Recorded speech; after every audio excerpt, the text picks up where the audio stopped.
आइए अब हम लोग संविधान की प्रस्तावना से संबंधित महत्वपूर्ण सवालों पर विवेचन करते हैं। पहला सवाल है, भारतीय संविधान के किस भाग को उसकी आत्मा की आख्या प्रदान की गई है?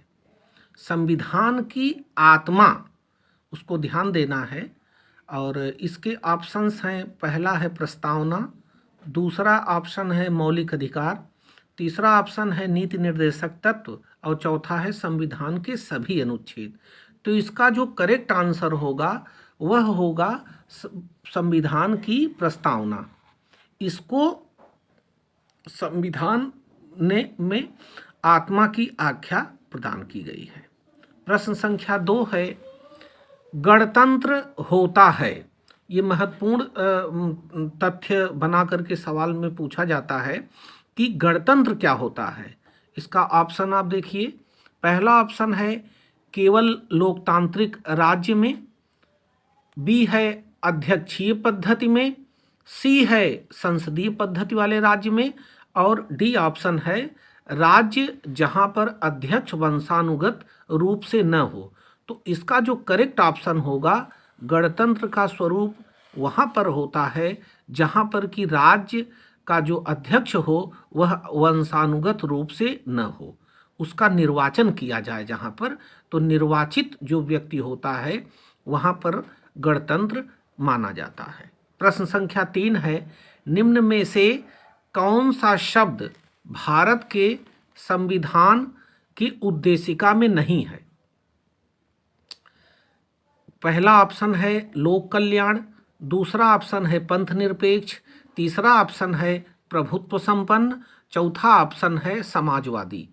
इसमें जो लोक कल्याण जो शब्द है यह भारतीय संविधान के उद्देशिका में नहीं आया हुआ है।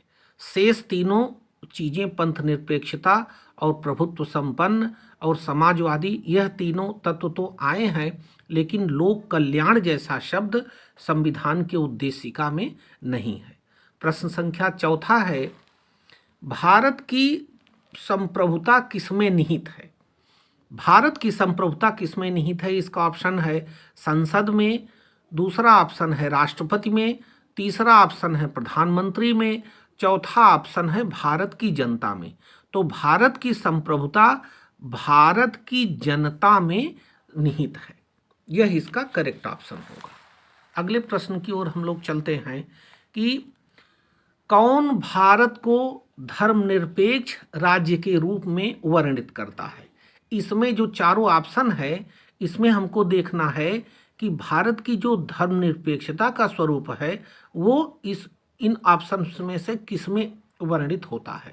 पहला है मौलिक अधिकार में, दूसरा ऑप्शन है संविधान की प्रस्तावना में, तीसरा ऑप्शन है 9वीं अनुसूची में, चौथा ऑप्शन है राज्य के नीति निर्देशक तत्व में। तो इसका करेक्ट जो आंसर होगा वह होगा संविधान की प्रस्तावना में। संविधान की प्रस्तावना में ही हम भारत की धर्मनिरपेक्ष राज्य के रूप में की तस्वीर हम प्राप्त करते हैं। प्रश्न संख्या 6वां है, संविधान की प्रस्तावना का विधिक स्वरूप क्या है? विधिक स्वरूप, इसका लीगल जो पर्सपेक्ट है वह क्या है? तो इसमें पहला ऑप्शन है कि संविधान की प्रस्तावना को लागू किया जा सकता है, दूसरा ऑप्शन है यह लागू नहीं किया जा सकता है, और तीसरा ऑप्शन है विशेष परिस्थितियों में लागू किया जा सकता है, और चौथा ऑप्शन है उपरोक्त में से कोई नहीं। तो संविधान की प्रस्तावना का विधिक पहलू या स्वरूप यह है कि इसे लागू नहीं किया जा सकता है। अगले आप प्रश्न की ओर हम लोग चलते हैं कि संविधान की उद्देशिका में संशोधन किया गया था। संविधान की उद्देशिका में संशोधन कब किया गया था, इस संबंधित ये सवाल है। इसका ऑप्शन है, पहला 17वें संविधान संशोधन में, दूसरा ऑप्शन है 22वें संविधान संशोधन में, और तीसरा ऑप्शन है 44वें संविधान संशोधन में, और चौथा जो ऑप्शन है वह 42वें संविधान संशोधन में। तो संविधान की उद्देशिका में जो संशोधन हुआ था वह श्रीमती इंदिरा गांधी के कार्यकाल में 42वें संविधान संशोधन में किया गया था। अब अगले सवाल की ओर हम लोग चलते हैं कि किस वाद के फैसले में सर्वोच्च न्यायालय ने सर्वप्रथम घोषित किया कि संविधान का उद्देशिका जो है संविधान का हिस्सा नहीं है। इसके हम ऑप्शन को देखते हैं। पहला ऑप्शन है बेरुबारी इन री बेरुबारी यूनियन 1960। सेकंड ऑप्शन है सज्जन सिंह केस, और सी ऑप्शन है गोलकनाथ केस, और डी ऑप्शन है केशवानंद भारती केस। तो सर्वोच्च न्यायालय ने अपने बेरुबारी वाले मामले में इसने जो है संविधान का हिस्सा उद्देशिका को स्वीकार नहीं किया था। इसका ऑप्शन पहला ए ऑप्शन सही है आपका, बेरुबारी केस। प्रश्न संख्या 9 है, भारतीय संविधान की प्रस्तावना के अनुसार भारत के शासन की सर्वोच्च सत्ता निहित है। सर्वोच्च सत्ता कहाँ पर निहित है, यह सवाल है। कई बार परीक्षाओं में इस प्रश्नों को पूछा जाता है, छोटी हो या बड़ी परीक्षाओं में यह एक तरह से उदाहरणात्मक सवाल है कि हम सर्वोच्च सत्ता कहाँ पर निहित है, यह सवाल है। इसका ऑप्शन है पहला है मतदाता, दूसरा ऑप्शन है जनता, तीसरा ऑप्शन है राष्ट्रपति और चौथा ऑप्शन है संसद। तो इसमें जो सर्वोच्च सत्ता है भारतीय संविधान के प्रस्तावना के अनुसार वह जनता में निहित है। इसका करेक्ट ऑप्शन होगा जनता। प्रश्न संख्या 10 है, भारतीय संविधान किसके द्वारा स्वीकृत है।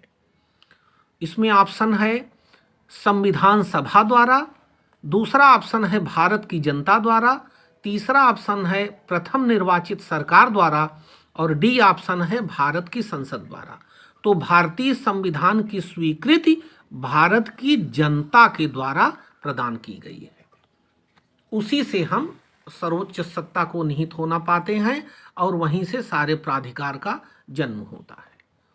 अब हम राज्य के नीति निर्देशक तत्व से संबंधित कुछ महत्वपूर्ण सवालों पर चर्चा करते हैं, जो कि अक्सर विभिन्न परीक्षाओं में घुमा फिरा करके पूछे जाते हैं और जिनको सरलतम स्वरूप में आपके सामने मैं रख रहा हूं और आप उसको ध्यान से देखिए और सहज रूप में उसको आप समझिए।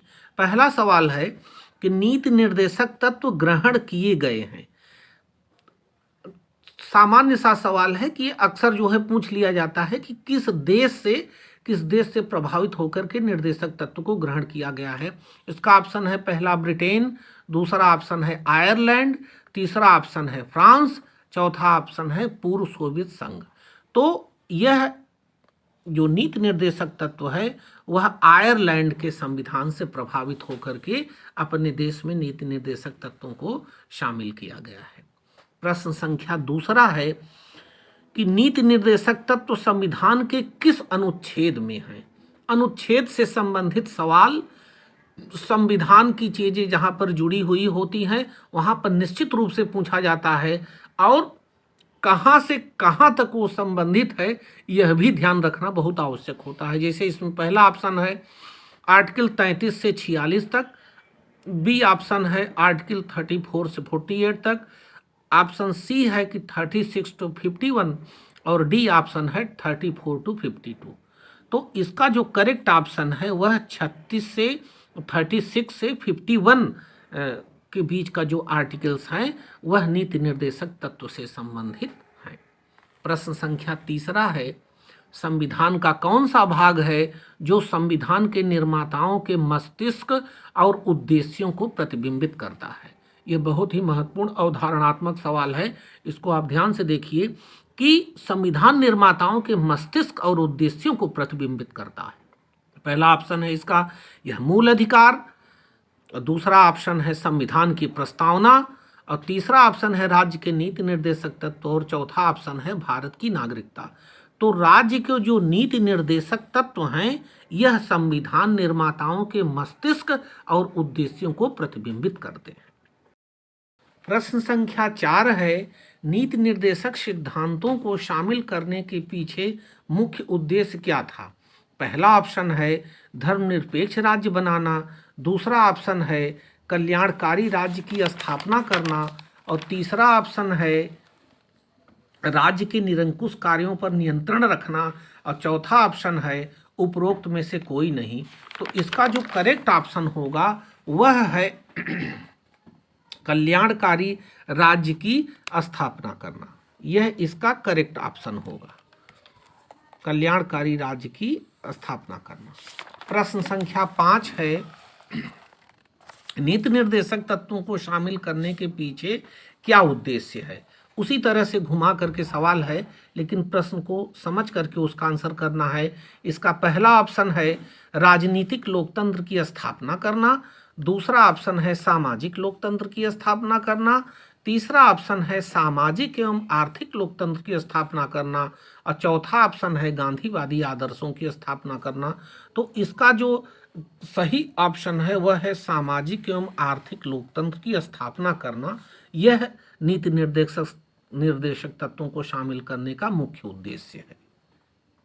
प्रश्न संख्या 6 है, नीति निर्देशक तत्वों का क्रियान्वयन किसके ऊपर निर्भर करता है। नीति निर्देशक तत्वों को हम क्रियान्वित करने के लिए किसके ऊपर हमको निर्भर रहना पड़ता है। सवाल के स्वरूप को आप समझ करके आप ऑप्शन करिए। पहला ऑप्शन है स्वतंत्र न्यायपालिका, दूसरा ऑप्शन है राष्ट्रपति की इच्छा, तीसरा ऑप्शन है सरकार के पास उपलब्ध संसाधनों पर निर्भर करता है, और चौथा ऑप्शन है सशक्त विपक्ष पर। तो इसका जो सही आंसर होगा वह है सरकार के पास उपलब्ध संसाधनों पर यह निर्भर करता है कि नीति निर्देशक तत्वों का क्रियान्वयन सुनिश्चित किया जाए।